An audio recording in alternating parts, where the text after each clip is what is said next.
गुरुर्ब्रह्मा गुरुर्विष्णु गुरुर्देवो महेश्वर गुरुर्साक्षात् परब्रह्म तस्मै श्रीगुरवे नमः। अखण्डमण्डलाकारं व्याप्तं येन चराचरं तत्पदं दर्शितं येन तस्मै श्रीगुरवे नमः। जया जनी जन्मनामार्थसाला जयाने सदा वासनामातकेला जया मुखी सर्वदा नाम कीर्ति नमस्कार त्या ब्रह्मचैतन्यमूर्ति। ಶ್ರೀರಾಮ್ ಸಮರ್ಥ ಎಲ್ಲ ಆತ್ಮಜ್ಯೋತಿಗಳಿಗೆ ಸಾಷ್ಟಾಂಗ ಪ್ರಣಾಮ. ಇಂದಿನ 11 ಆಗಸ್ಟ್ ಶ್ರೀ ಮಹಾರಾಜರವರ ಪ್ರವಚನ, ಸಮಾಧಾನವು ಭಗವಂತನ ಹೊರತು ಎಲ್ಲಿಯೂ ಇರುವುದಿಲ್ಲ. ಸಮಾಧಾನ ಏನಿದೆಯೋ ಅದು ಭಗವಂತನ ಹೊರತಾಗಿ ಎಲ್ಲೂ ಸಿಗೋದಿಲ್ಲ. ನೀವು ಎಷ್ಟೇ ತೀರ್ಥಾಟನೆ ಮಾಡಿ, ಎಷ್ಟೇ ದೇವಸ್ಥಾನಕ್ಕೆ ಹೋಗಿ, ಗೋದಾವರಿದಲ್ಲಿ ಬುಡ್ಕಿ ಹಾಕ್ರಿ, ಏನು ಮಾಡಿದ್ರೂ ಕೂಡ ಆ ಸಮಾಧಾನ ಭಗವಂತನ ಪ್ರಾಪ್ತಿ ಹೊರತಾಗಿ ಎಲ್ಲೂ ಆ ಸಮಾಧಾನ ಸಿಗುವುದಿಲ್ಲ. ಏನಾದ್ರು ಖಟಾಪಿಟಿ ಮಾಡಿ ಬಂದರೆ ಕೂಡ ನಮಗೆ ಅಯ್ಯೋ ಈ ಬಾಧೆ ಆಯಿತು, ನೋವಾಯಿತು, ಗಾಡಿದಲ್ಲಿ ಕಾರ್ನಲ್ಲಿ ಒಳ್ಳೆ ಮರ್ಸಿಡೀಸಲ್ಲಿ ಕಾರ್ನಲ್ಲಿ ಕೂತ್ಕೊಂಡು ಹೋದರೂ ಕೂಡ ಬೆನ್ನೋವಾಯಿತು, ಕೈ ನೋವಾಯಿತು, ಆ ತೀರ್ಥಯಾತ್ರೆಗೆ ಹೋಗಿದ್ರದ ಫಲ ಸಿಗೋದೇ ಇಲ್ಲ. ಇನ್ನೂ ಎಷ್ಟು ನಾವು ಆ ಗೋಳಾಟದ ಬಗ್ಗೆನೇ ಮಾತಾಡ್ತೀವಿ ವಿನಃ ಅಲ್ಲಿ ಹೋದರೆ ನನಗೆ ಆನಂದ ಆಯಿತು, ಭಗವಂತನ ನೋಡಿ ಎಷ್ಟು ಸಮಾಧಾನ ಆಯಿತು ಅಂತ ನಮ್ಮ ಬಾಯಲ್ಲಿ ಒಂದು ದಿವಸನೂ ಬರೋದಿಲ್ಲ. ಅದಕ್ಕೆ ಸಮಾಧಾನ ಭಗವಂತನ ಹೊರತಾಗಿ ಯಾವ ವಿಷಯದಲ್ಲೂ ಇಲ್ಲ.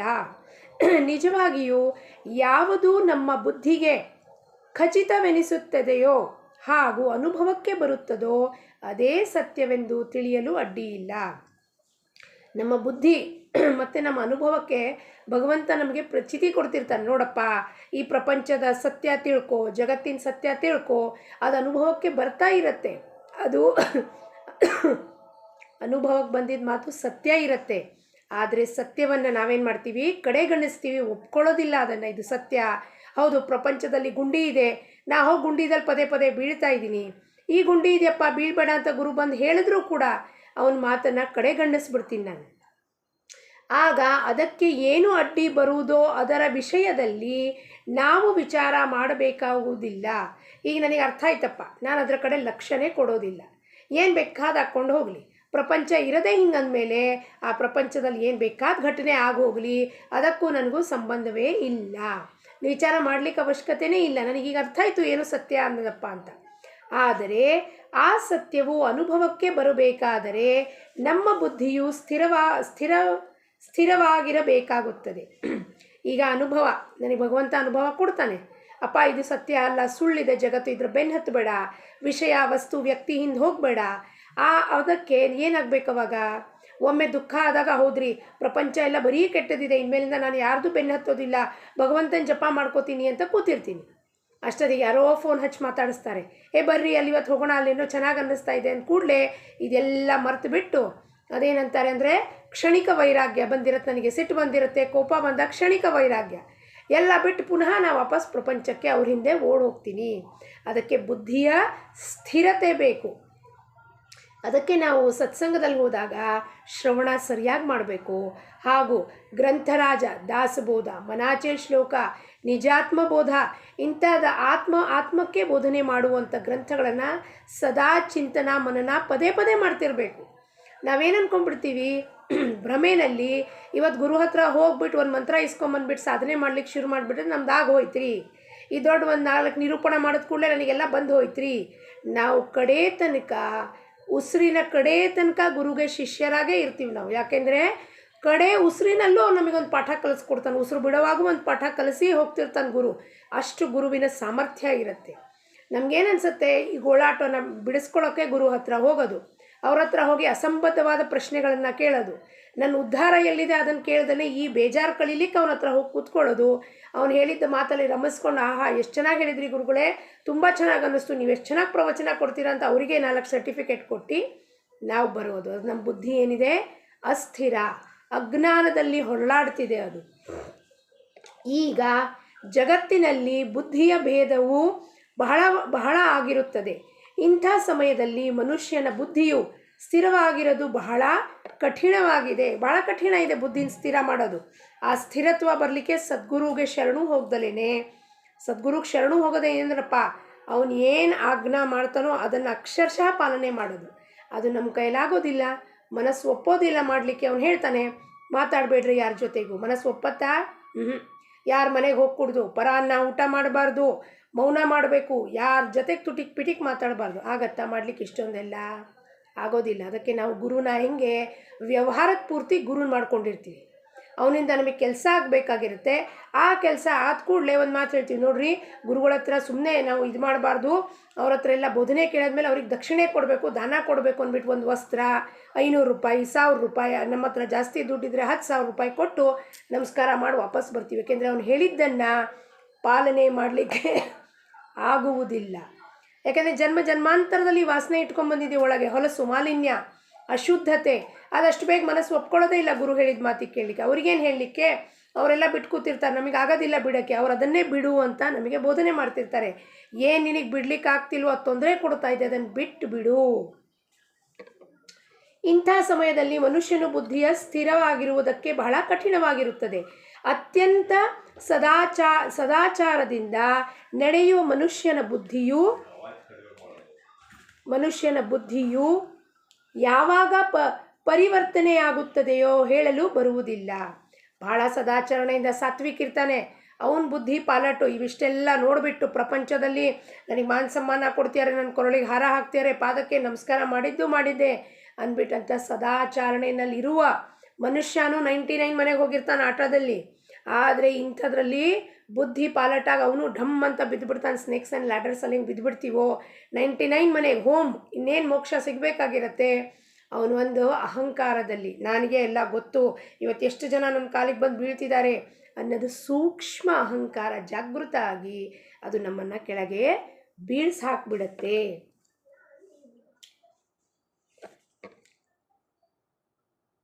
ಕೇವಲ ಶಾಸ್ತ್ರವು ಹೇಳುತ್ತದೆ ಎಂದು ಇಂಥದೊಂದು ವಿಚಾರವನ್ನು ಸತ್ಯವೆಂದು ತಿಳಿಯಿರಿ ಎಂದು ನಾನು ನಿಮಗೆ ಹೇಳುವುದಿಲ್ಲ. ನಾನು ಹೇಳಿದ್ದು ಸತ್ಯವಾಗಿರುತ್ತೆಂದು ನೀವು ಅನ್ನಬೇಕೆಂದು ನಾನು ಹೇಳುವುದಿಲ್ಲ. ಮಹಾರಾಜರು ಏನಂತಾರೆ ಸ್ಪಷ್ಟವಾಗಿ, ನಾನೇನು ಹೇಳ್ತೀನೋ ಈ ಶಾಸ್ತ್ರದಲ್ಲಿ ಹಿಂಗೆ ನಿಯಮ ಹೇಳಿದ್ದಾರೆ, ಸಾಧನೆ ಮಾಡಿದ್ರೆ ಭಗವಂತ ಪ್ರಾಪ್ತಿ ಆಗ್ತಾನೆ, ಅದನ್ನೂ ನೀವು ನಂಬೇಡಿ. ನಾನೇನು ಹೇಳ್ತೀನೋ ಅದನ್ನೂ ನೀವು ನಂಬೇಡಿ ಅಂತ ಹೇಳ್ತಾರೆ ಮಹಾರಾಜರು. ಯಾಕಪ್ಪ? ನೀವು ನಿಮ್ಮ ವಿಚಾರದಿಂದಲೇ ನಿಶ್ಚಯ ಮಾಡಿರಿ, ನಿಮಗೆ ಜೀವನದಲ್ಲಿ ಸಮಾಧಾನ ಬೇಕಾಗಿರುತ್ತದೆಯಲ್ಲವೇ? ವಿಚಾರ ಮಾಡಿರಿ. ಕ್ವಶನ್ ಮಾರ್ಕ್ ಹಾಕ್ಯಾರ ಮಹಾರಾಜರು. ನನ್ನ ಮಾತು ಕೇಳಬೇಡ್ರಿ ನೀವು. ನನ್ನ ಅನುಭವದ ಮಾತು ನಾನು ನಿಮಗೆ ಹೇಳಿದೆ, ಆದರೆ ನಿಮ್ಮ ಅನುಭವಕ್ಕೆ ಬಂದಿಲ್ಲ, ಹಾಗಾಗಿ ನಿಮಗೆ ನಾ ಹೇಳಿದ ಮಾತು ಮೇಲೆ ವಿಶ್ವಾಸ ಆಗುವುದಿಲ್ಲ ಅಂತ ಮಹಾರಾಜರು ಹೇಳ್ತಾರೆ. ನಮ್ಮ ಗುರುಗಳು ಅದೇ ಹೇಳ್ತಿದ್ರು, ನನ್ನ ಅನುಭವದ ಮಾತು ನಿಮಗೆ ಹೇಳಿದ್ದೀನಿ, ನೀವು ನನ್ನ ಮೇಲೆ ವಿಶ್ವಾಸ ಮಾಡಬೇಡಿ. ನಾನು ನಿಮಗೆ ವಿಶ್ವಾಸ ಮಾಡಿ ಅಂತ ನಿಮಗೆ ಪಟಾಯಿಸ್ತಾನೂ ಇಲ್ಲ, ನನ್ನ ಮಾತು ಕೇಳಲೇಬೇಕು ಅನ್ನೋದು ಅಗತ್ಯ ಇಲ್ಲ.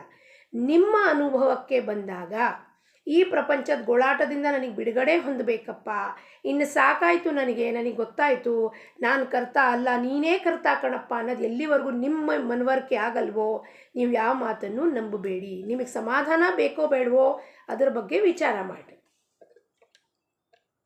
ಈ ಸಮಾಧಾನವು ಭಗವಂತನ ಹೊರತು ಬೇರೆ ಎಲ್ಲಿಯೂ ನಮಗೆ ಸಿಗುವುದಿಲ್ಲವೆಂದು ನಿಶ್ಚಯವಾಗಿ ತಿಳಿಯಿರಿ. ಅದಕ್ಕೆ ಇನ್ನೊಂದು ಜೋಡಣೆಗೆ ಮಹಾರಾಜರು ಹೇಳ್ತಾರೆ, ನನ್ನ ಮಾತು ನಂಬೇಡಿ, ಆದರೆ ನಾನು ಹೇಳ್ತಿರೋದು ನನ್ನ ಅನುಭವದ ಮಾತೇನು, ಭಗವಂತನ ಹೊರತಾಗಿ ಸಮಾಧಾನ ಎಲ್ಲವೂ ಇಲ್ಲೇ ಇಲ್ಲ, ಅಷ್ಟೊಂದು ತಿಳ್ಕೊಂಬಿಡ್ರಿ ನೀವು. ಒಮ್ಮೆ ನಿಶ್ಚಯವಾದ ಮೇಲೆ ಅದಕ್ಕೆ ಯಾರೂ ಅಡ್ಡಿ ಬರಲು ಶಕ್ಯವಿಲ್ಲ. ನಿಶ್ಚಯವು ಮಾತ್ರ ಶಾಶ್ವತವಾಗಿರಬೇಕು. ಯಾವುದು ಶಾಶ್ವತ ಇದೆಯೋ ಪರಬ್ರಹ್ಮ ವಸ್ತು, ಆ ಪರಮಾತ್ಮನ ಪಡ್ಕೊಳ್ಳಿಕ್ಕೆ ನನ್ನ ನಿಶ್ಚಯ ಹೆಂಗಿರಬೇಕು, ನಿರ್ಧಾರ, ನನಗೆ ನೀನು ಬೇಕೇ ಬೇಕು, ಆ ಸಮಾಧಾನ ನಾ ಪಡ್ಕೋತೀನಿ ಅನ್ನೋ ಛಲ ಇರಬೇಕು. ಇಲ್ಲ ಇವತ್ತು ನಾನು ಸಮಾಧಾನ ಪಡ್ಕೊಳ್ಳಿಕ್ಕೆ ಹೋಗ್ತೀನಿ, ಅವ್ನು ನನಗೇನೋ ಕಠಿಣವಾದ ಪರೀಕ್ಷೆಗಳನ್ನು ಮಾಡ್ತಾನೆ ಗುರು, ಇಲ್ಲರಿ ನೀವು ಕೊಟ್ಟಿದ್ದ ಪರೀಕ್ಷೆ ನನಗೆ ಉತ್ತೀರ್ಣ ಆಗ್ಲಿಕ್ಕೆ ಸಾಧ್ಯ ಇಲ್ಲ, ಅದಕ್ಕೆ ನನಗೆ ಬೇಕಾಗಿಲ್ಲ ಅಂತಂದ್ಬಿಟ್ಟು ನಾವು ಅಲ್ಲಿಂದ ಓಡ್ ಬಂದುಬಿಡ್ತೀವಿ. ಗುರುಗಳು ಹೇಳ್ತಿದ್ರು, ನಾನು ಹಿಡ್ಕೊಳಕ್ಕೆ ಬಂದರೆ ನೀವೆಲ್ಲ ಏನು ಮಾಡ್ತೀರಾ, ಮೈಗೆ ಹರಳೆಣ್ಣೆ ಹೆಚ್ಕೊಂಡು ಕೂತಿರ್ತೀರಾ ಅಂತ. ಯಾಕಪ್ಪ ಹರಳೆಣ್ಣೆ ಹೆಚ್ಕೊಂಡು ಗುರು ಕೈ ಹಿಡ್ಕೊಳ್ಳಿಕ್ಕೆ ಬಂದ ಕೂಡಲೇ ಜಾರು ಹೋಗ್ಬಿಡುತ್ತೆ ಕೈ ಗುರುದು, ನಾವು ಅವ್ರ ಕೈಗೆ ಸಿಗೋದೇ ಇಲ್ಲ. ಒಮ್ಮೆ ಅವನ ಕೈಗೆ ನಾ ಸಿಕ್ಕದ್ವಾ, ಅವನ ಕೈಗೆ ಸಿಕ್ಕಿದ್ರೆ ಅವನು ನಮ್ಮನ್ನು ಕಾಯ ಪಲಟ್ ಮಾಡಿಟ್ಬಿಡ್ತಾನೆ. ನಾವು ಏನಿದ್ದೀವೋ ಭ್ರಾಂತಿ ಹೊಂದಿದ್ದೀವೋ ಅದನ್ನು ಬದಲಾಗಿ ನಮಗೆ ಅವನ ಸ್ವರೂಪದಂತೆ ಮಾಡಿಬಿಡ್ತಾನೆ. ಆದರೆ ನಮಗೆ ಈ ಮನಸ್ಸು ಈ ಪ್ರಪಂಚ ಬಿಡಲಿಕ್ಕೆ ಇದು ಸಾಧ್ಯತೆ ಇಲ್ಲ. ನಮಗೇನು ಸ್ಯಾಡಿಸ್ಟಿಕ್ ಅಪ್ರೋಚ್ ಅಂತಾರೆ, ಏನು ಎಲ್ಲ ಜನ ಬರಬೇಕು, ನನ್ನ ದುಃಖ ನನ್ನ ಗೋಳಾಟವನ್ನು ಕೇಳಬೇಕು, ಅಯ್ಯೋ ನಿಮಗೆ ಹಿಂಗಾಗಿದೆಯೇನ್ರಿ ಅಂತ ಅದನ್ನು ಕೇಳಿ ನಾನು ಅವ್ರಿಗೊಂದಿಷ್ಟು ಕತೆ ಪುರಾಣಗಳನ್ನು ಹೇಳಿ ಅವ್ರು ಅದನ್ನು ಮಿರ್ಚ್ ಮಸಾಲ ಹಚ್ಚಿ 10 ಜನ ಗೋಳಾಟ ಹೇಳಬೇಕು. ನೋಡ್ರಿ ಇವ್ರು ಅವ್ರ ಜೊತೆ ಮಾತಾಡ್ತಿದ್ದೆ, ಅವ್ರು ಹಿಂಗೆ ಅಂತಿದ್ರು, ಆಕೆಗೆ ಬುದ್ಧಿನೇ ಇಲ್ಲ, ಆಕೆಗೆ ತಂದೆ ತನ್ನ ಅಹಂಕಾರ ಮಾಡ್ತಾಳೆ ಅಂತ ಅವ್ರು 10 ಮಸಾಲ ಮಿರ್ಚಿ ಹಾಕಬೇಕು, ಇನ್ನೊಬ್ಬರು ಫೋನ್ ಮಾಡಬೇಕು, ನಮ್ಮಲ್ಲಿ ಅಪವಾದ ಹೊರಿಸ್ಬೇಕು. ಇಂಥದ್ರಲ್ಲೆಲ್ಲವೂ ಈ ಕೊಚ್ಚೆದಲ್ಲಿ ಹೊರಳಾಳ ಆನಂದ ಆಗ್ತಿರತ್ತೆ. ಇದಕ್ಕೆ ಸ್ಯಾಡಿಸ್ಟಿಕ್ ಅಪ್ರೋಚ್ ಅಂತಾರೆ. ಏನಪ್ಪ, ಈ ಹಂದಿ ಇರುತ್ತೆ, ಹಂದಿಗೆ ಕೊಚ್ಚೆನೇ ಸ್ವರ್ಗ ಅನ್ನಿಸ್ತಿರುತ್ತೆ. ಆ ಕೊಚ್ಚೆನಲ್ಲಿ ಹೊರಳಾಡ್ತಿರತ್ತದು, ಆಹಾ ಅನ್ಕೋತಿರತ್ತೆ, ಇದೇ ನನಗೆ ಆನಂದ ಅಂತ. ಹಂಗೆ ನಮ್ಮ ಪರಿಸ್ಥಿತಿ ಆಗಿದೆ ಇವತ್ತು. ಏನಪ್ಪ, ಪ್ರಪಂಚ ಎಂಬುವ ಕೊಚ್ಚೆ ದುಃಖ, ಮನಸ್ತಾಪ, ಗೋಳು, ಬೇಜಾರು, ಡಿಪ್ರೆಷನ್ನು, ನಾನಾ ಮುಂತಾದ ರೋಗಗಳಿಂದ ನಾವು ಗ್ರಸ್ತರಾಗಿದ್ದೀವಿ. ಆದರೂ ನಮಗೇನಪ್ಪ ಅದನ್ನು ಬಿಡಬೇಕು ಅನ್ನೋದು ಆಸಕ್ತಿ ಬರ್ತಾ ಇಲ್ಲ. ಇದಕ್ಕೇನು ಮಾಡ್ತಾರೆ, ಯಾರೇನು ನಿಶ್ಚಯ ನಾನು ಮಾಡಬೇಕು, ಶಾಶ್ವತವಾಗಿರ್ಬೇಕಾ ನಿಶ್ಚಯ ಡಳ್ಮಳಿತಿರಬಾರ್ದು. ಇವತ್ತು ಮಾಡ್ತೀನಿ ನಿಶ್ಚಯ, ನಾಳೆ ಬಿದ್ದು ಹೋಗಿರುತ್ತೆ. ಸತ್ಸಂಗಕ್ಕೆ ಬರ್ರಿ, ಇಲ್ರಿ ಅಲ್ಲೆಲ್ಲೋ ಫಂಕ್ಷನ್ ಇದೆ, ಅಲ್ಲೆಲ್ಲೋ ಮುಂಜ್ವಿ ಇದೆ, ಅಲ್ಲೇನೋ ಇದಿದೆ, ಸತ್ಸಂಗಕ್ಕೆ ಬರ್ಲಿಕ್ಕೆ ಆಗೋದಿಲ್ಲ. ಮತ್ತು 2 ದಿವಸ ಬಂದ ಕೂಡಲೇ ಮತ್ತೇನಾಗಿರುತ್ತೆ, ಮನಸ್ಸು ಆಗಲೇ ಬಿದ್ದು ಹೋಗಿರುತ್ತೆ. ಅಲ್ಲಿ ಪುನಃ ಎತ್ತಬೇಕು ಗುರು ಅದನ್ನು, ಮನಸ್ಸನ್ನು ಮತ್ತೆ ಇಲ್ಲಿ ತರಬೇಕು. ಯಾಕೆಂದರೆ ಆ ಫಂಕ್ಷನಲ್ಲಿ ಯಾರ್ಯಾರೇನೋ ಮಾತು ಹೇಳಿರ್ತಾರೆ, ಅದೆಲ್ಲ ತಲೆ ಒಳಗಿರುತ್ತೆ. ಅವ್ರು ಎಷ್ಟು ಚೆನ್ನಾಗಿ ಫಂಕ್ಷನ್ ಮಾಡಿದ್ರು, ಅವ್ರ ಹತ್ರ ದುಡ್ಡು ಹಣ ಕಾಸಿದೆ, ನಮ್ಮ ಹತ್ರ ಇಲ್ಲ, ದುಃಖ. ನಾಳೆ ನಮ್ಮ ಮಕ್ಕಳದು ಮದುವೆ ಮುಂಜಿ ಹೆಂಗಾಗತ್ತಪ್ಪ ಅದರ ದುಃಖ ಯೋಚನೆ. ಅದನ್ನು ತೊಗೊಂಡು ವಾಪಸ್ ಸತ್ಸಂಗಕ್ಕೆ ಬರೋದು, ಗೋಳಾಟ ತೊಗೊಂಡು. ಮತ್ತು ಗುರು ಏನು ಮಾಡ್ತಾನೆ ಪಾಪ, ಅವ್ನು ಕರುಣಾಕರ ಅಂತ ಪಟ್ಟಿ ಕಟ್ಟಿಬಿಟ್ಟಿದ್ದೀವಿ, ಅವ್ನು ನಮ್ಮನ್ನು ವಾಪಸ್ ಎತ್ತಬೇಕಲ್ಲಿಂದ, ಬರ್ರಪ್ಪ ವಾಪಸ್ಸಿಗೆ ಕೊಚ್ಚೆಯಿಂದ ಹೇಳ್ರಿ ಮೇಲೆ ಅಂತ. ಅದಕ್ಕೆ ನಾವು ಯಾವಾಗಲೂ ಗುರುಗೆ ಶಿಷ್ಯರ ಕಡೆ ಉಸಿರಿನ ತನಕ ಆಗಬೇಕು ಅಂದರೆ ಅವ್ರು ಹೇಳಿದ್ದ ಆಜ್ಞೆಯಲ್ಲಿ ಇರಬೇಕು. ಈ ನಿಶ್ಚಯದ ಬಲವು ವಿಲಕ್ಷಣವಾಗಿರುತ್ತೆಂದ ಎಂಬುದನ್ನು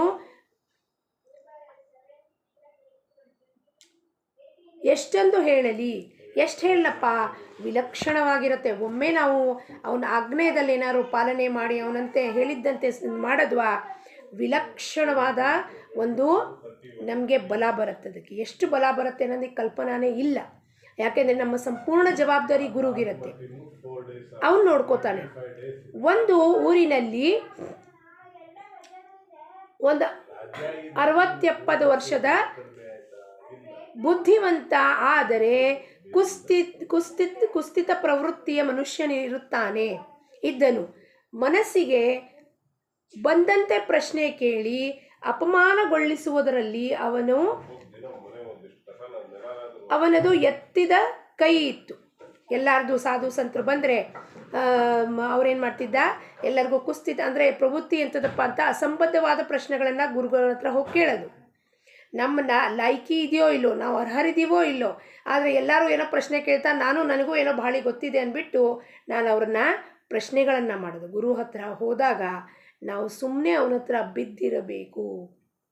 ಸದ್ಗುರು ರಂಗರಾವ್ ಮಹಾರಾಜರವ್ರ ಚರಿತ್ರೆಯಲ್ಲಿ ಅವರು ಓದ್ತಾ ಎಷ್ಟು ಸದ್ಗುರುವಿನ ಕೃಪೆ ಹೆಂಗಾಗತ್ತೆ, ಆದ ಕೂಡಲೇ 1 ದಿವಸದಲ್ಲೇ 2 ದಿವಸದಲ್ಲೇ ಅವ್ರ ಕಾಯಪಲಟ್ ಹೆಂಗೆ ಮಾಡಿಬಿಡ್ತಾರಪ್ಪ ರಂಗರಾವ್ ಮಹಾರಾಜರದ್ದು ಅನ್ನೋದನ್ನು ಓದ್ತಾ ಗಮನಕ್ಕೆ ಬರುತ್ತೆ. ನಾವು ಹೋದಾಗಲ್ಲಿ ಏನೂ ಮಾತಾಡಬಾರ್ದು, ಸದ್ಗುರುಗಳ ಹತ್ರ ಬಿದ್ದಿರಬೇಕು ನಾವು ಸುಮ್ಮನೆ.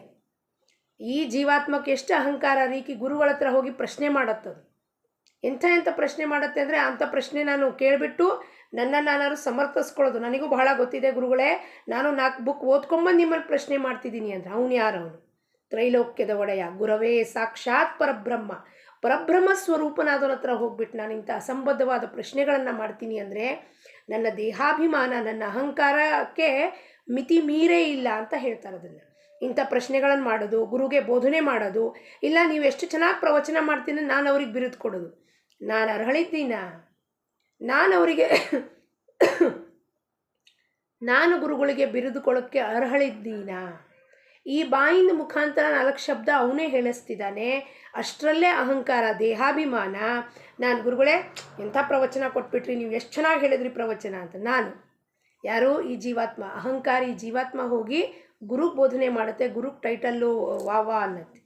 ಎಂಥ ಒಂದು ಮೂರ್ಖತನದ ಮಾತಾಡ್ತಿರ್ತೀವಿ ನಾವು ಅಂದರೆ, ನಮ್ಮ ಬಾಯಿಗೆ ಸದ್ಗುರು ಹತ್ರ ಹೋದಾಗ ಬೀಗ ಹಾಕ್ಕೋಬೇಕು. ಅವ್ರು ಕೆಲವರು ಸಂಪ್ರದಾಯದಲ್ಲಿ ನೋಡ್ತೀವಿ, ಅವ್ರ ಬಾಯಿಗೆ ಒಂದು ಬಟ್ಟೆ ಕಟ್ಕೊಂಡಿರ್ತಾರೆ, ನಮ್ಮ ಉಗುಳು ನಮ್ಮ ಉಸಿರು ಗುರುವಿಗೆ ಬಡಿಬಾರ್ದು ಅಂತ. ಹಾಗೆ ನಾವು ನಮ್ಮ ಬಾಯಿ ಮನಸ್ಸು ಎಲ್ಲದಕ್ಕೂ ಬೀಗ ಹಾಕಿ ಕೀಲಿ ಬಿಸಾಕಿ ಗುರುಪಾದದಲ್ಲಿ ಬಿದ್ದಿರಬೇಕು. ಒಮ್ಮೆ ಒಬ್ಬ ಸಾಧುಗಳ ಪ್ರವಚನವು ಅತ್ಯಂತ ಗಂಭೀರವಾಗಿ ನಡೆದಿತ್ತು. ಆಗ ಆ ಮನುಷ್ಯನು ಮಧ್ಯದಲ್ಲಿಯೇ ಎದ್ದು ನಿಂತು, ಓ ಸಾಧುಗಳೇ,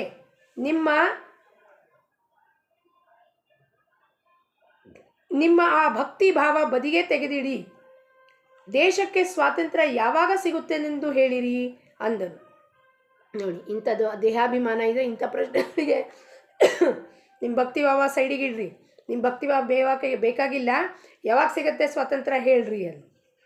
ಅದಕ್ಕೆ ಆ ಸಾಧುಗಳು ಶಾಂತರಾಗಿ, ಅದನ್ನೇನೋ ನಾನು ಹೇಳುವೆ, ಆದರೆ ನೀವು ಈಗ ಇಳಿ ವಯಸ್ಸಿನಲ್ಲಿ ಇರುವಿರಿ. ಕಾಲವು ಯಾವಾಗ ಆಕ್ರಮಣ ಮಾಡಿತ್ತು ಎಂಬುದರ ನಿಯಮವಿಲ್ಲ. ಅಂದ ಮೇಲೆ ಈ ಪ್ರಪಂಚದ ಉಪಾಧಿ, ದೇಹದ ವ್ಯಾಧಿ ಹಾಗೂ ಮೃತ್ಯುವಿನ ಹಿಡಿತದಿಂದ ಸ್ವಾತಂತ್ರ್ಯ ಸಂಪಾದಿಸಬೇಕೆನ್ನುವ ಪ್ರಯತ್ನದ ವಿಚಾರವೇನಾದರೂ ಮಾಡಿದಿರಾ? ಏನು ಕೇಳ್ತಾರಪ್ಪ ಅವರಿಗೆ?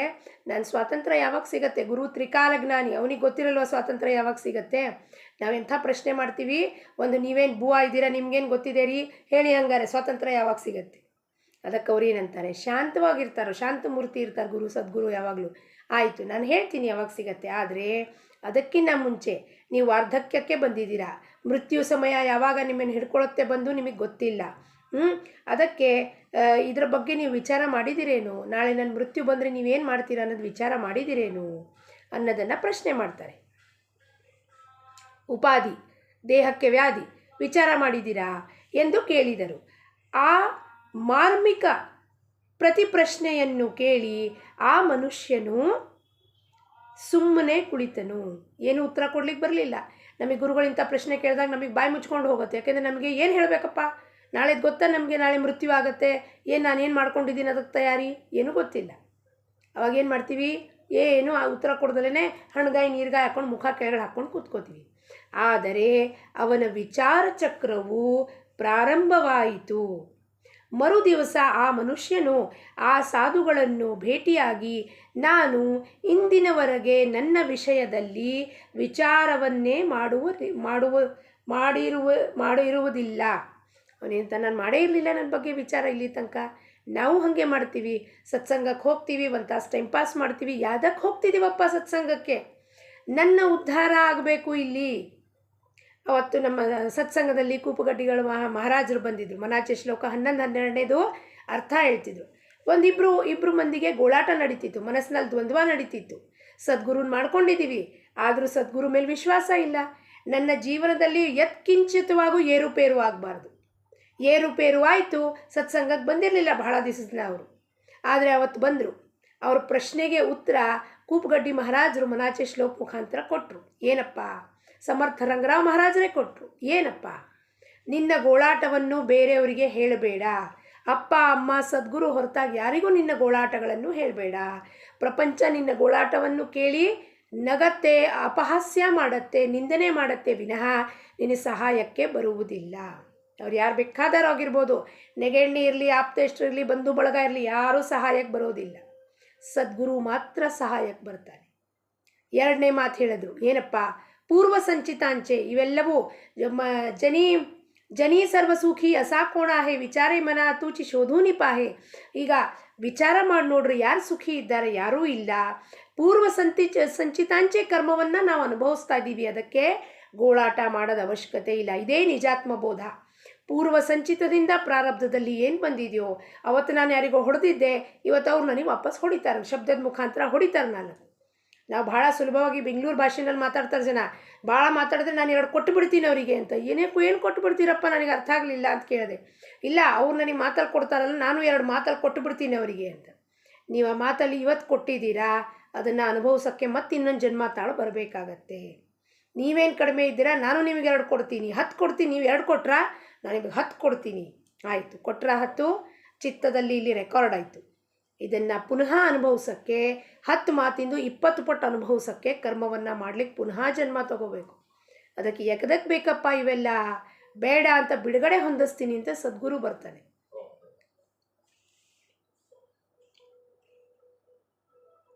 ಈಗ ನಾನು ಏನು ಮಾಡಬೇಕು ಎಂಬುದನ್ನು ನನಗೆ ಹೇಳಿರಿ ಅಂದನು.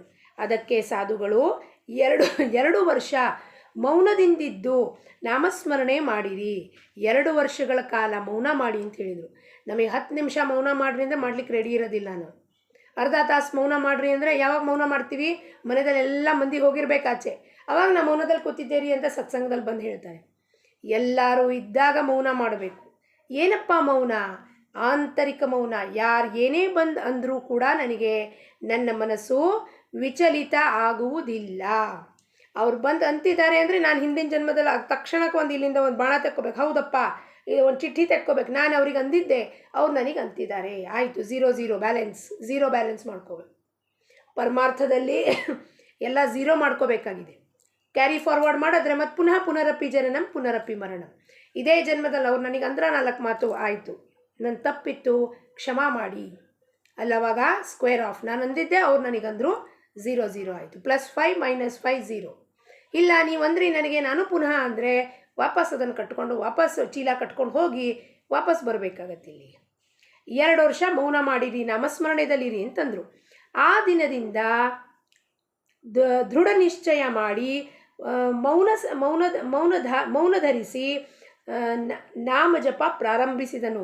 ಮೌನದ ಅವಧಿ ಮುಗಿದ ಮೇಲೆ ಮತ್ತೆ ಸಾಧುಗಳ ಭೇಟಿಯಾದಾಗ ಆ ಮನುಷ್ಯನು ಕಣ್ಣಗಳಲ್ಲಿ ನೀರು ತಂದು, ಮಹಾರಾಜ್, ನನಗೆ ಎಲ್ಲವೂ ಪ್ರಾಪ್ತಿಯಾಯಿತು. ಎಷ್ಟು ಸದ್ಗುರುಗಳ ಕೃಪಾ ಇರುತ್ತೆ. ಏನು ಮಾಡಿಸೋದ್ರಪ್ಪ ಪರಿವರ್ತನೆ? 2 ವರ್ಷಗಳ ಕಾಲ ಮೌನ ಮಾಡು. ಆ ಮೌನ ಮಾಡಿದ್ರೆ ನಿನಗೆ ಗೊತ್ತಾಗತ್ತೆ ನಿನ್ನೊಳಗೆ ಏನಾಗ್ತಿದೆ. ನೀನೆಷ್ಟು ಹೊಡೆದಾಡ್ತಿದ್ದೆ, ಬಡ್ದಾಡ್ತಿದ್ದೆ, ಜಗಳ ಮಾಡ್ತಿದ್ದೆ, ಕ್ರೋಧ ಎಷ್ಟಿತ್ತು, ವಿಕಾರಗಳಿತ್ತು. ಅವ್ರ ಶಕ್ತಿ ಹಾಕಿ ನಾಮಜಪವನ್ನು ಕೊಟ್ಟು ಮಾಡಿದಾಗ ಏನಾಯಿತು ಬದಲಾವಣೆ? ಯಾರು ಉದ್ದಟವಾಗಿ ಪ್ರಶ್ನೆ ಮಾಡಿದ್ನೋ ಅವನೇ ಬಂದುಬಿಟ್ಟು ಮಹಾರಾಜರ ಹತ್ರ ಕಣ್ಣೀರು ಹಾಕ್ತಾನೆ. ಕಣ್ಣೀರು ಹಾಕಿ ಏನು ಹೇಳ್ತಾನೆ? ಮಹಾರಾಜ್, ನನಗೆ ಎಲ್ಲವೂ ಪ್ರಾಪ್ತಿಯಾಯಿತು. ಎಲ್ಲವೂ ಪ್ರಾಪ್ತಿಯಾಯಿತು ಅಂದರೆ ಏನು? ಪರಮಾತ್ಮ ನನ್ನ ಒಳಗಿದ್ದಾನೆ. ಇಂದಿನ ತನಕ ದೇಹಾಭಿಮಾನ, ಅಹಂಕಾರದಿಂದ ನಾನು ಮಾತಾಡ್ತಿದ್ದೆ, ಉದ್ದಟವಾಗಿ ಪ್ರಶ್ನೆಗಳನ್ನು ಮಾಡ್ತಿದ್ದೆ. ಆ ಪ್ರಶ್ನೆಗಳ ಉತ್ತರನೂ ನನಗೆ ಒಳಗೆ ಸಿಕ್ತು. ಮೌನದಿಂದ ಏನು ಸಾಧಿಸಬೇಕಾಯಿತು ಸಾಧಿಸಿದಾಯಿತು ಅನ್ನೋದನ್ನು ಬಂದು ಕಣ್ಣೀರು, ಪಶ್ಚಾತ್ತಾಪದ ಕಣ್ಣೀರು. ಅದಕ್ಕೆ ರಾಜಾರಾಮ್ ಮಹಾರಾಜರು ಅಭಂಗದಲ್ಲಿ ಹೇಳ್ತಾರೆ, ಏನು? ಅನುತಾಪವೀಣ ನ ಜಾಯೇಚಿ ಪಾಪ. ಅನುತಾಪ ಆಗದೆ ಹೊರತು ನಮಗೆ ನಮ್ಮ ಪಶ್ಚಾತ್ತಾಪ ಭಾವನೆ ಬರದೆ ಹೊರತು ಏನು ಪಶ್ಚಾತ್ತಾಪ ಬೇಕು ನಮಗೆ? ಇಂದಿನ ತನಕ ನಾನೇ ಕರ್ತಾ ಧರ್ತಾ ಅಂದ್ಕೊಂಡು ಭ್ರಮೆದಲ್ಲಿ ಬದುಕ್ತಿದ್ಯಪ್ಪ ತಂದೆ.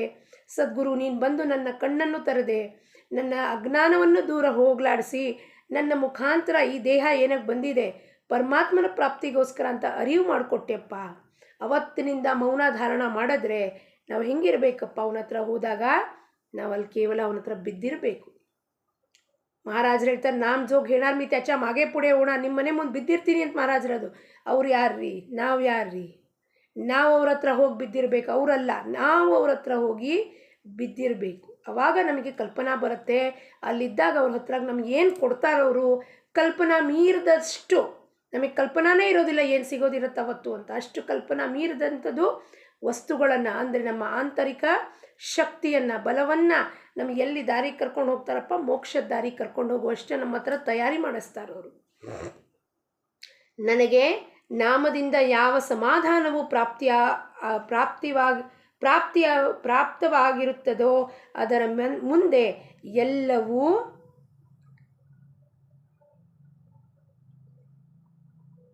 ನಿಸ್ಸಾರವಾಗಿರುತ್ತದೆ. ನಾಮದ ಮುಂದೆ ಎಲ್ಲ ನಿಸ್ಸಾರ. ಸಾರ ಅಸಾರ ವಿಚಾರ ಮಾಡಬೇಕು ವಿವೇಕದಿಂದ. ಸಾರ ಅಂದರೆ ಏನು? ಶಾಶ್ವತ ಇದೆ, ಅಖಂಡ ಇದೆ, ಅಭಂಗ ಇದೆ, ಯಾವಾಗಲೂ ಇರುತ್ತೆ. ಅದು ಪರಮಾತ್ಮ. ಆ ಪರಬ್ರಹ್ಮ ವಸ್ತು ನನ್ನ ಒಳಗಿದೆ. ಆ ಚೈತನ್ಯ ಧಾರಾಕಾರವಾಗಿ ಅವನು ಹರಿತಿದ್ದಾನೆ ಅನ್ನೋದಕ್ಕೆ ನಾನು ಮಾತಾಡ್ತಿದ್ದೀನಿ, ಉಸಿರಾಡ್ತಿದ್ದೀನಿ, ಚಲನವಲನ ಮಾಡ್ತಿದ್ದೀನಿ. ಇದು ಮೌನದಿಂದ ಸಾಧಿಸುವುದು ಸಾಧನೆ. ಪ್ರಾಪ್ತಿ ಆಯಿತು. ಅದು ಬಾಕಿ ಇವೆಲ್ಲದ್ರ ಮುಂದೆ ಎಲ್ಲ ನಿವಾಳಿಸಿ ಬಿಸಾಕ್ಬಿಡಬೇಕು. ನಿಸ್ಸಾರ, ಯಾವ ರುಚಿ ಇಲ್ಲ, ಅದರಲ್ಲಿ ಯಾವ ಅಂಶನೂ ಇಲ್ಲ ಅನ್ನೋದನ್ನು ನನಗೆ ಅರ್ಥ ಆಯಿತು ಎಂದು ಅಂದನು. ನಿಶ್ಚಯಪೂರ್ವಕ ಮಾಡಿದ ನಾಮಸ್ಮರಣೆಯಲ್ಲಿ ಇಂಥ ವಿಲಕ್ಷಣ ಸಮಾಧಾನವಿರುತ್ತದೆ. ನಿಶ್ಚಯಪೂರ್ವಕ ನಾಮಸ್ಮರಣೆ, ನಿಶ್ಚಯಪೂರ್ವಕ. ನಾನು ನಾಮಸ್ಮರಣೆ ಎದಕ್ಕೆ ಮಾಡ್ತಿದ್ದೀನಪ್ಪ? ನನ್ನ ಉದ್ಧಾರಕ್ಕೋಸ್ಕರ. ಉದ್ಧರೇತಾತ್ಮ ನಾತ್ಮ ನಾಮ, ನನ್ನ ಉದ್ಧಾರಕ್ಕೋಸ್ಕರ. ಈ ಮನುಷ್ಯ ಜನ್ಮದಿಂದ, ಈ ಚಕ್ರದಿಂದ ನಾನು ಬಿಡುಗಡೆ ಹೊಂದಬೇಕು, ನಾನು ಯಾರು ಅಂತ ತಿಳ್ಕೋಬೇಕು, ಪರಮಾತ್ಮನ ಅಂಶ, ಅವನ ಆತ್ಮಸ್ವರೂಪನಾಗಿದ್ದೀನಿ ನಾನು ಅಂತ ತಿಳಿಬೇಕು ಅಂದರೆ ನಾವು ನಿಶ್ಚಯಪೂರ್ವಕ ನಿರ್ಧಾರ ಮಾಡಿ ನಾಮಸ್ಮರಣೆಯನ್ನು ಮಾಡಬೇಕು. ಅವಾಗ ವಿಲಕ್ಷಣ ಸಾಮರ್ಥ್ಯವಿರುತ್ತದೆ, ಅಂಥದ್ರಲ್ಲಿ ವಿಲಕ್ಷಣವಾಗಿ ಸಾಮರ್ಥ್ಯ ಇರುತ್ತದೆ. ಇಂದಿನ ಬೋಧವಚನ, ಚಿತ್ತವನ್ನು ನಾಮದಲ್ಲಿ ಇಡಬೇಕು, ಅದೇ ಸತ್ಯವೆಂದು ತಿಳಿಯಬೇಕು. ಚಿತ್ತದಲ್ಲಿ ಚಿತ್ತವನ್ನು ತಗೊಂಡೋಗಿ ನಾಮದಲ್ಲೇ ಹಚ್ಚಿಬಿಡ್ಬೇಕು. ಕೆಲಸ ಮಾಡ್ತಿದ್ದೀವಿ ಆದರೆ ಮನಸ್ಸಿಂದ ತುಟಿಕ್ ಪಿಟಿಕ್ ಅನ್ನೋದಲ್ಲೇ ಶ್ರೀರಾಮ್ ಜಯ ರಾಮ್ ಜಯ ಜಯ ರಾಮ್, ಶ್ರೀರಾಮ್ ಜಯ ರಾಮ್ ಜಯ ಜಯ ರಾಮ್, ಏನು ಮಂತ್ರ ಕೊಟ್ಟಿದ್ದಾರೋ ಅದನ್ನು ಹೇಳ್ತಾ ಹೋಗಬೇಕು. ಅದೇ ಸತ್ಯ ಅಂತ ತಿಳಿಬೇಕು. ಬಾಕಿ ಕಾಣಿಸ್ತಿರೋದು ಎಲ್ಲವೂ ನಶ್ವರ, ಇವತ್ತಿದ್ದಿದ್ದು ನಾಳೆ ಇರುವುದಿಲ್ಲ. ಇವತ್ತಂದಿದ್ದು ಆ್ಯಪಲ್ಲು, ಕ್ಯಾರೆಟು, ತರಕಾರಿ, ಕಾಯಿಪಲ್ಯ ನಾಳೆ ಕೆಟ್ಟು ಹೋಗ್ತವೆ ಅಂದರೆ ಅವು ಶಾಶ್ವತ ಏನ್ರಿ? ಪರಮಾತ್ಮ ನಮ್ಮ ಕಣ್ಮುಂದೆ ತೋರಿಸ್ತಿರ್ತಾನೆ ಎಲ್ಲ, ಆದರೆ ನೋಡಿದ್ರೂ ಕೂಡ ನಮಗೆ ಏನಪ್ಪ ಅದ್ರ ಕಡೆ ಗಮನನೇ ಹರಿಸೋದಿಲ್ಲ. ಹಣ್ಣು ಇಟ್ಟಿದ್ವಿ 2 ದಿವಸ ಕೆಟ್ಟು ಹೋಯಿತು ಅಂದರೆ ಅದ್ರ ಜೀವ ಎಷ್ಟಿದೆ? ಹಣ್ಣಿಂದು ತತ್ಪೂರ್ತ ಇದೆ. 2 ದಿವಸ ಶೆಲ್ ಲೈಫ್ ಅಂತೀವಿ ನಾವು ಅದಕ್ಕೆ.